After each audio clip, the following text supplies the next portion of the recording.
Mike Bohn here in Salt Lake City ahead of UFC 291 with Chael Sonnen, who is back on the ground at a UFC event. Chael, how does it feel? It's been a while. Would you invite me to your wedding? Are we have that kind of relationship, or would you get married and then all of a sudden I find out you're married? I feel like you could officiate it. That would be your best role. As a matter of fact, I can. I just did one. I'm getting ready to do my brother-in-law's. Yes. I went on a church of the Universal Church is what it's called. But yeah, I am ordained. I've married a couple of people. I wonder how she would feel about that. It would be interesting. I would love to meet her, by the way. Yeah. One day you will. Yeah, your girl's got a PhD, by the way, correct? She does, yes. I'm a little off topic, but I feel like we're old friends. And when you set this interview up, it was almost as though you were introducing yourself to me. There was like pleases in there. I want to say there was like even the emoji sign. I'm like, Mike, it's me. Did you mean to text somebody else? Do you not look at old Chael like that? I'm not sure I would be on the wedding list. This is just coming to my attention. I'm not sure I would be invited. You seem bothered by the praying hands emoji. I think I now have to retire that because you made me feel very self-conscious about using that now. Well, and moreover, Mike, in all fairness, I'm not coming to the wedding. Like, you live on the other side of the country. I'm not coming to the wedding, so you throw out an invite. I get you a really nice gift. Everybody leaves happy, and I don't think you would do that. I think you would let my feelings be hurt. All right, well, I still haven't got engaged yet, so we got some time. Maybe we continue to build the friendship, and then who knows? You haven't. I've held you right on the spot. You still haven't said that I would be invited to the wedding. This is really weird. You could send a text. You're invited. Thank you. You could send a tweet. It doesn't have to be sincere. It's just something so that you can say. You remember Ryan Grab? Yes, of course. Ryan, yeah, of course, is exactly right. All of our friend, right, mister? He goes off and gets married. I find out about it 2 months. I said, Grab, what? I wish I never knew you got married. You can't tell me you got married and then you don't invite the people. Nevertheless. I bet he married a beautiful girl.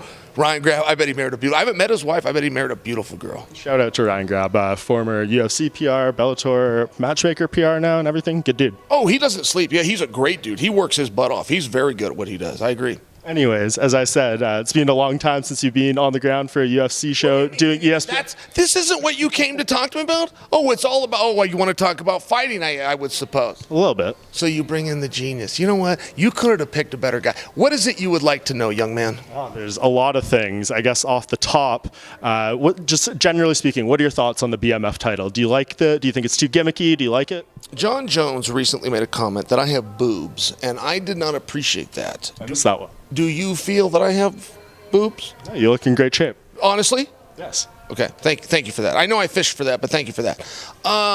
What about tan? I went tanning. Can you tell I went tanning? A little bit. You can't. Is it been nice in Oregon?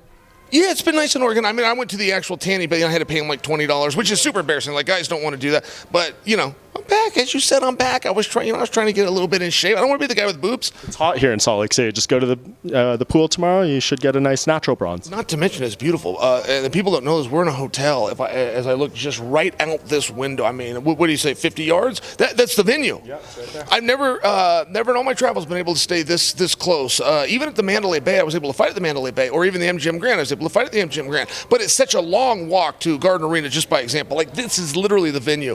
I'm pumped, man. I'm on a little bit of a high. I got to tell you, I've missed being here. I'm a fan. It has never gone away. I have never got tired. I never get tired of MMA.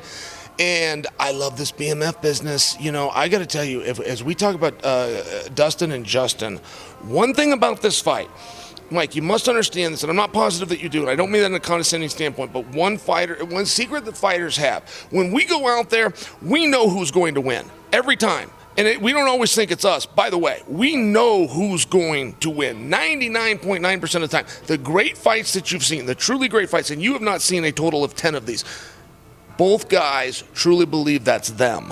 And in this situation, both guys truly believe it's them. And let me tell you my evidence for that. Dustin knows he can beat him because he already did, okay? Gaethje called for this fight, and that is what everybody is missing. This was not Dana's idea. This was not Justin's idea. This wasn't Masvidal's. This wasn't the fans or the media's. Justin Gaethje called for this fight after he beat Fitzaev. I have never heard Justin Gaethje call for a fight. I followed him back when he was in the World Series of Fighting, which is now the PFL. I called every single fight that he had over there, and I only bring that to you. I have never heard him call somebody out. He even got in a beef with Islam trying to get to Charles, but he wasn't calling Charles out. He was calling that I should be in front of Islam. I'm just bringing it to you. There's something about that first fight that eats at him. There's something that has bothered him. I never knew that. He has never said a word, and they still haven't asked him about it. And I hope if you're the guy and you get to talk to him, I want to know what's going on. I want to know why this keeps him up at night. I want to know why he wants this rematch. Well, the thing I think is interesting, right, is like he was undefeated, right? It was doing great things, and then he ran into Eddie Alvarez, and then he ran into Dustin, and that kind of forced him to reevaluate his style a bit. And I think we've seen the progression, that the more technical side of him, all that, and it feels like maybe he wants to show that as a barometer of how much he's improved over the 5 years. You brought up Eddie Alvarez, by the way. He is 39 years young. He is the hottest guy on the open market, and his age is stopping him. It just is. More so than Michael Page? Yeah, well, yes. Yeah, well, and Page is something very special. But yes, absolutely Eddie Alvarez is. And moreover, this fight proves without question that he belongs and he should be here. And his age is stopping him from being signed. Nobody's looking to sign a 39-year-old. Eddie understands that. He understands the risk that he was taking. But I would like to give him that shout out. The mere fact that this is a sold-out main event for the BMF, Eddie Alvarez belongs, he deserves, and he could compete with any of these guys. So you say, kind of going back to the talking point, Justin wanted this fight. Do you kind of agree with that maybe he wants to see how far he's come and maybe show that he is not that guy who lost to Dustin the first time? Oh, yeah. And if you're going to do a rematch, you have to be able to answer the question. It really doesn't matter what your answer is, but you do have to have you can just sit there confused at your ass. You have to be able to answer the question, what's going to be different this time? And a lot of guys, there's a meaningful answer. One guy gets on a losing streak. The other guy wasn't in his prime to start with. They change camps. They change strategies. I'm on a new diet. There's a number of answers, and we would take them. I don't know what it would be for Gaethje. He's been with Whitman from the beginning. He's still with Whitman. He's got a new great sparring partner, which is Kamaru Usman. I will give him that. But when I watched Justin Gaethje 5 years ago, when I watch him now, I see the same guy. And I don't see, I see something very special there. But I see the same with Dustin Poirier. And Dustin Poirier hasn't gotten any better from the night that he lost to Conor McGregor the first time.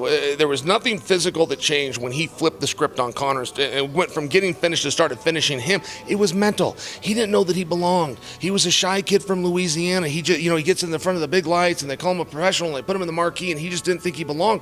Once he got comfortable, what a scary guy to have to stand across from. Both of these guys, man, you talk about respect.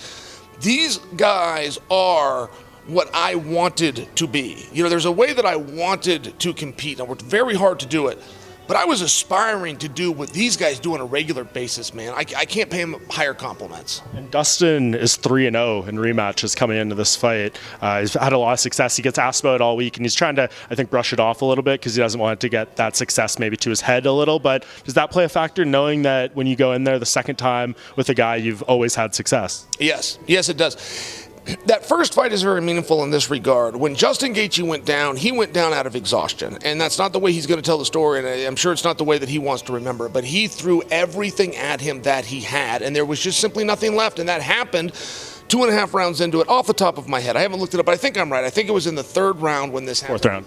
Fourth round. Was it a 5-round fight? Yeah, it was my main event on Fox, UFC on Fox 29, I believe. Thank you for giving me that detail. Well, that's a huge difference. That's a huge difference because I did not know that they were doing 5 rounds at that time. I knew that it ended a little bit early, and so I assumed that it was about 2.5 rounds in. That's a big difference because the point that I was going to make, which would now be erroneous, but that it's 70% longer. And I do think that duration is very relevant. I've never seen Gaethje fade. I've never seen him let up, and I've done that. I would recognize it. But I do believe that he wasn't hurt as much as he was fatigued in that first fight. You did not answer the question. Your thoughts on the BMF title. Do you like it? Do you think it's too gimmicky? Oh, God, no. No. I love it. It is gimmicky. And the only one that does not love it and does think it's gimmicky more than you and I combined is Dana, who created it.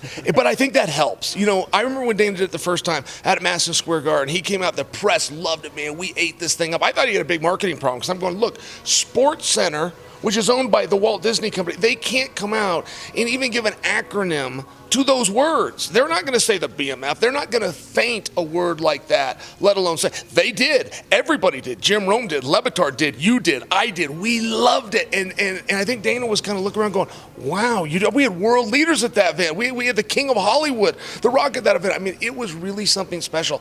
And my more question is, what took you so long? By the way, I like opportunity. I'm a little bit alone on this. I love the interim championship. I love that they do that. I wish that they would do it a little quicker. I think it provides opportunity.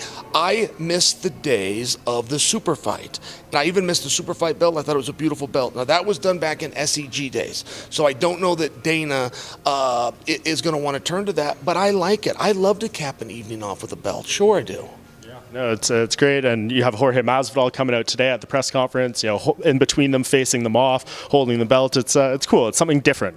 Well, and good for Masvidal, right? I mean, what an incredible career he had. I don't believe in any part of me that he wanted to be done. I'm not sure he is done. I think he's going to pursue this fight with Ben Askren on a different note. But my point to you, when you don't want to be done, and nobody really wants to be done, this is a very seductive sport. The lifestyle, the training, the friendships that you build, getting to sit down with guys like you, as a matter of fact. To be able to participate is very, very hard if you're not throwing punches and kicks. And the fact that they brought Masvidal back when they had the option of The Rock, when they had the option of Mike Tyson, I just think that Dana deserves a lot of credit. I think it was a very respectful thing to do. I think it was the right move. And above everything, it was a cool move. It was cool to see him. You don't get to use that word very often, right? I mean, this was a cool thing to see George in his element, happy. He's trying to kind of transition more into the business side. He's trying to be a promoter himself. I thought it was a really great tip of the hat by Dana White. I love how he's teammates with Dustin. They're good friends and everything. And Justin says at media day, like, I can't wait to win and make him put that belt around me because I know it's just going to burn him and eat him up inside. Yeah, no, I heard him say that too. And I actually think that Justin's wrong. I wish that he hadn't said that. They have no beef. And I was scratching my head on this. I mean, I'm such a fan of the sport. I really don't forget things like this. I go, well, when Justin came over, Masvidal was still at 55. Did these guys had some heat? And they didn't. I think that Gaethje's wrong. Sure, Masvidal has a favorite. Sure, he's standing with his teammate. But no, I don't think he's right. I think Masvidal wants to recognize the BMF. I think he wants to pass this. I think he wants to have a little bit of a lineage, and I know that I do. And I think that Gaethje's wrong about that. I think that, sure, Masvidal has a pick in the fight, but no, I think he will do it with class and respect. George Masvidal is a hell of a lot nicer guy than people think. He really is, and he's a very smart guy. He's got a lot of manners. George is not going to misbehave. So who's your pick for this fight? Who leaves with that BMF belt? Jimmy, Dustin Poirier does, and it's going to be a long, drawn-out war. It's just a situation of two guys that I don't feel either has declined, surprisingly. I mean, right, you've only got so many bullets. To know that these guys still have something in the chamber and that they haven't left a piece of themselves out there, it really is remarkable where these guys are at. They're so honorable. However, neither guy has declined and neither guy has gotten meaningfully better. They were studs then and they're studs now. They're doing the same thing at the same weight class under the same rules. We're going to get the same result. Co-main event, Alex Pereira moving up to 205. He looks gigantic this week against Jan Blachowicz. This light heavyweight division is a disaster right now, but it seems like winner of this maybe fights Yuri for the vacant belt. Yeah, maybe or maybe not. I mean, don't waste your breath. I mean, I can tell you right now, like you could pay analytic departments, and a lot of promotions do, millions of dollars a year to come up with numbers and give you predictions, or for free, you could go to Chael Sonnen's YouTube page. It will be 100% of the time right. I can't get 2 clicks talking about Pereira and Blachowicz, and I don't know why. Nobody seems to care about this fight. It seemed as though, and historically speaking, when you get a belt back, you would not look for a new title fight that you're going to do. You would look on paper at the toughest and hardest and highest ranked guys that you have already got signed, and you would elevate that to a title fight. They didn't even consider doing it. I don't know why the audience doesn't care about this fight. This is as close to a super fight as you can get. We've got the world champion from 185. We got the world champion from 205 pounds. This is as close to a super fight as you get. And I'll remind you, under the boxing model, if I lose to Manny Pacquiao and you lose to Manny Pacquiao, you and I now box. Right. They will take the 2 number 1 contenders and they'll have the box, and it works, and it's a main event, and it's something special. That's exactly what we've got here. We've got a world champion versus a world champion. No one gives a damn, and that surprises me, and I think that's wrong. I think that Blachowicz is a very interesting guy. I don't think he puts himself out there enough, but when he does, I must tell you, he's got a real charisma to him. He was just in the store the other day on Embedded. He was buying cowboy boots and a cowboy. I couldn't look away. It was great. I actually rewound it and called my wife in, and we watched it together. It was great stuff. Pereira might be the most interesting guy in the sport, not named Israel Adesanya. Truly. You've seen him kick a soccer ball and then grab a bow and arrow and shoot it. You've seen him hitting focus mitts while on, what do they call it, like a hoverboard or something like that. That's very compelling stuff, but he doesn't do enough of it. Should we be worried about Pereira coming back after 3 months after being knocked out like that against Israel? 4 months, and I realized that 2 days ago. I was not aware of this. Daniel Cormier did a piece, and Daniel Cormier brought that out. And yes, history says yes. Let me give you a fine example. I'm going to use a good friend of mine. I don't say it to embarrass him. I say it because it's a big name that you will know, Sean Strickland. When Sean Strickland fought Jared Cannonier, that was right after he was knocked out by Pierre. That was not a Sean Strickland I've ever seen before. I used to train with him. I saw him in the gym every day. I saw him fighting King of the Cage. I've seen every UFC fight. I saw him at 170. I saw him at 185. I did not know who that guy was. The reason for that is there was just a little bit of timidness. He was about this far out of range for about 25 minutes. He would step in, he'd come in, and he would get out. And it was because, he took that shot. He waves that off one time, his psychology changed, he goes out there, the real him fights, he stops his last opponent, which many people didn't think he was even going to beat, let alone stop him. I mean, let me bring that to you because there is something there on Pereira. And Pereira is as good as I have ever seen with my own eyes. The better you get at kickboxing, the more guys tend to get away from the fundamentals. And Pereira, as great as he is, I'm being very critical. There's a great talent here. He puts his hands down. Who goes into a fist fight with your hands down? You are leveling the playing field. And it's a ridiculous thing to do. And you go out there with a guy who get nicknamed the Polish Hammer for a reason. You can't do that with your hands down. And it's a very hard fight to predict. Yeah, it is. But as you said, it's kind of hard to say if the winner of this will fight for the vacant belt, but it seems like they should. Yeah. And by the way, are we going to just keep talking about what you want to talk about, or are we going to get to why I'm here? We'll get to it shortly. Just want to ask you about one more fight. Yeah, go ahead. I think lots of good fights on this, but Tony Ferguson versus Bobby Green, I think that's the one, right? Like, hey, I'm nervous about it, man. I'm nervous about it. It's when you look at a guy's record and you know the end is approaching, right? And that's a very tough thing. I would never call for somebody's retirement because you're also calling for their unemployment. Tony Ferguson's a friend of mine, in full disclosure. He's also a former teammate of mine at the Rain Training Center. But I care about Tony, and I watch Tony, and it's not a matter, and people will always look at your record. They'll always look at your record. They're not looking deep enough. You want to look at the rounds. Out of his last 20 rounds, and I'm just talking an athlete in general, out of his last 20 rounds, how many did he win? Because a lot of guys will have a losing record, but they won 15 of those rounds. Sure. Something happened. When you haven't won a single round in the last 20 rounds, it's a very different scenario. And I think that's tough stuff. I mean, thinking about this sport without somebody like Tony, I mean, that's very tough stuff. And I'm certainly not calling for it. I'm just, maybe I'm attempting to promote it. Maybe I'm attempting to give an incentive to watch. But, Tony Ferguson is not to be played with, but neither is Bobby Green. Bobby Green's the real deal. You want to talk about BMFs? You want to talk about guys you don't want to run into in an alley? You can put Bobby Green on that list. Yeah, and Bobby Green's very good, but he is not the last 5 opponents Tony has fought, like champions, former champions, title contenders, all that. May I add, and thank you for saying that about Tony, Charles Oliveira does not exist without Tony Ferguson. Nobody would give, Charles Oliveira is a great fighter, but the top 5 guys were stars. And 6, 7, 8, 9, and 10 weren't. They were really good fighters. The top 5 were stars. Nobody would give Charles an opportunity. Tony was up in the loft. He left the ladder down behind him. Charles Oliveira does not exist. He's getting ready to go into a main event. They're talking about he's setting pay-per-view records. He's made millions of dollars. I don't know that he's ever thanked Tony. I don't know that he would even agree with me, but I am right. His story and his rise does not exist without Tony Ferguson. Fair. Okay, so what do you want to talk about, Chael? Well, I want to talk about Sean Strickland. Okay. I want to talk about Sean Strickland as it relates to Adesanya. I thought that fight was done, and I thought that was done because Strickland said it was done, and so did Izzy. Then I see Sean doing an interview with Helen, and not only is he saying that it's not done, he broke bad on the organization. He said they dropped the ball. They're 6 weeks away from belt time. He is right. They are 6 weeks away from belt time. What am I missing? Who's the guy? No, I was actually going to ask you that question. How strange is it that we're in this position 6 weeks out for a main event? Like, I don't even know if I'm going to book my flight to Australia. I don't know what I'm going to potentially cover. It's a very unusual situation. It's in a very unusual spot, and if you just look at the pieces on the board, look, Duplessis, but before we put too much heat on him, Whitaker, neither one of them was going to turn around in a month. I mean, before that fight came, I told people till I was blue in the face, this is not a number 1 contenders fight. People told me that it was. I said, no, it's not. This is going to be a bludgeoning. That's how both of these guys fight, and neither one can step in the ring next month. Not to mention, in UFC history, they have never held a number 1 contenders match 1 month before the title fight. It has not happened. Now, there's been things where there's illness and injuries, Michael Bisping, things like this, step in against Luke Rockhold.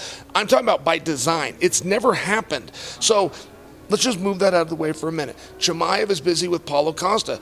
Jared Cannonier, for the first time in his life, spoke up, but I can't imagine that they're going to go do Jared. I just can't imagine it. And if they don't do Jared and they're not doing Sean, I would lean in the direction of they've changed their mind and they're not going to do Izzy. But that hasn't been said. And one thing that Adesanya does better than anybody is he communicates with the people. Adesanya is a rich, famous, he's in video games, he's world known. And he's a man of the people. How did he stay a man of the people, Mike? One thing, and there's a few answers to that, but one thing that he does, he talks to us. He talks to the people. I get my Adesanya information from Adesanya.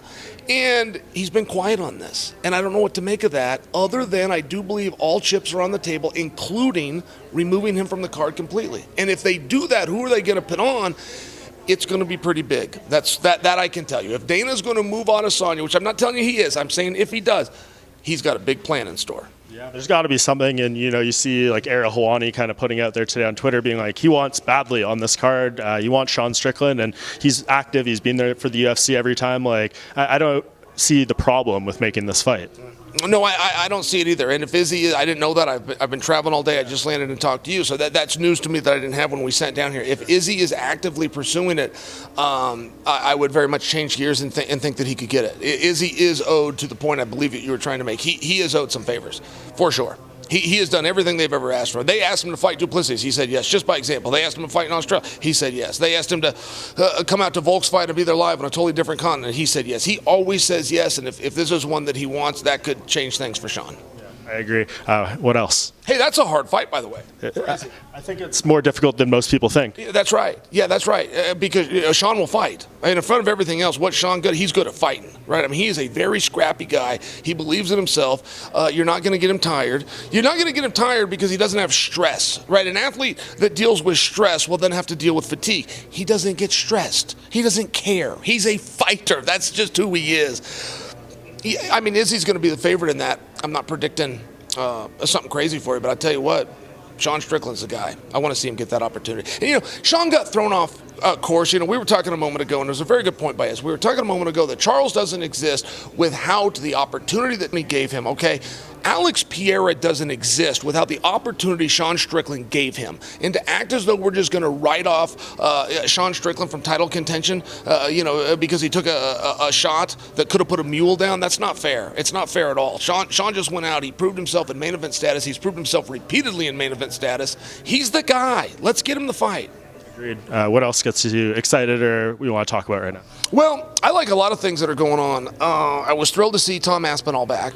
I was one thing that we need as an audience to start to have a better gauge on Tom's barometer is a long drawn-out war. We need to see the fourth round, just by example. We need to see a hard back and forth in the third. We need to see him lose a round and have to come back. And, I mean, it's just one of those things. If you're going to get there with Jon Jones, Jon is very good from a skill and technical standpoint.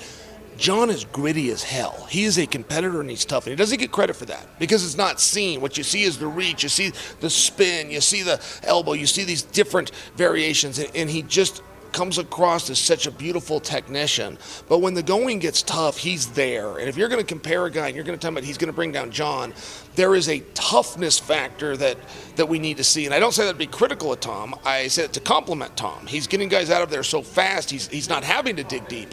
And his path that he laid out is amongst the best roadmaps in MMA right now. In fact, it might be the only guy that's laid out a roadmap in MMA. However, he included Ciryl Gane, and there's no scenario where Ciryl's getting a title fight against Jon Jones ever in a million years will they make that fight again. And moreover, he left out Sergey Pavlich, and Pavlich let him.